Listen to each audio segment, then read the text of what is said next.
శ్రీ గురుభ్యో నమః. అందరికీ నమస్కారం. భగవద్గీత నేర్చుకునే క్రమంలో ఈరోజు మనం మొదటి అధ్యాయం అర్జున విషాద యోగం నుండి 7, 8, 9 శ్లోకాలు చెప్పుకుందాం. వాసుదేవుడు శ్రీకృష్ణ పరమాత్మకు నమస్కరిస్తూ 7వ శ్లోకం.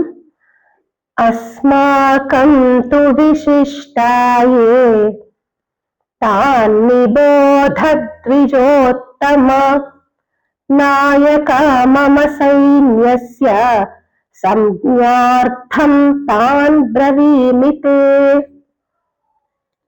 ఈ శ్లోకంలో మనకి ఏం చెప్తున్నానంటే, ద్రోణాచార్యుడు ఆయన బ్రాహ్మణుడు, ద్విజోత్తమ అనే సంబోధన ద్రోణాచార్యునికే వర్తిస్తుంది. ఓ గురువర్య, మరి మన వైపు ఎలాంటి సైన్యం ఉందయ్యా?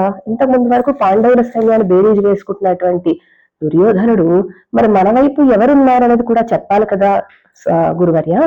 మన వైపు ఎవరున్నారో నేను చెప్తున్నాను వినండి అంటూ దుర్యోధనుడి వాక్యంగా ఈ శ్లోకం కొనసాగుతోంది. భవాన్ భీష్మశ్చ కర్ణశ్చ కృపశ్చ సమితింజయః అశ్వత్థామా వికర్ణశ్చ సౌమదత్తిస్తథైవ చ. మరి మన వైపు ఎవరున్నారు? మీరు, భీష్మాచార్యుల వారు, కర్ణుడు, కృప, ఈయన కూడా మన వైపు పూర్తిగా మన విజయాన్ని కోరుకునేటువంటి కృపాచార్యుల వారు, అశ్వత్థాముడు, వికర్ణుడు, సోమదత్తి కొడుకుైనటువంటి సౌమదత్తి కూడా మన వైపే ఉన్నాడు.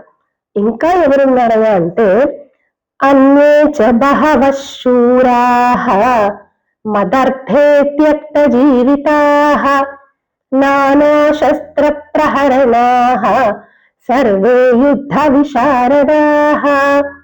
దీనే కాకుండా అన్యేచంత చాలా మంది కూడా శూరులు, ఉత్తమైనటువంటి యుద్ధ విద్య తెలిసినటువంటి వాళ్ళు, మదర్థే నా కోసమే జీవితాన్ని పూర్తిగా పణంగా పెట్టి త్యాగం చేసేటువంటి గొప్ప వీరులు కూడా యుద్ధంలో పాల్గొంటున్నారు.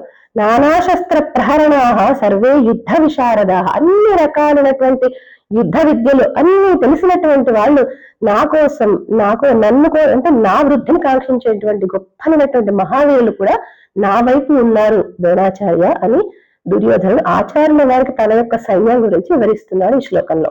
స్వస్తి.